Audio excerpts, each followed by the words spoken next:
إلى متى أحار فيك يا مولاي، وإلى متى وأي خطاب أصف فيك وأي نجوى.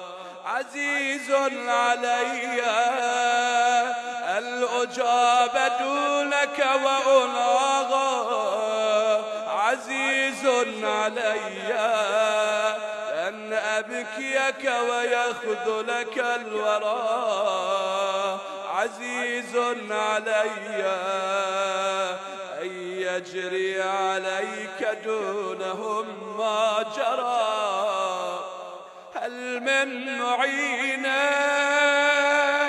فأطيل معه العويل والبكاء، هل من جزوع فأساعد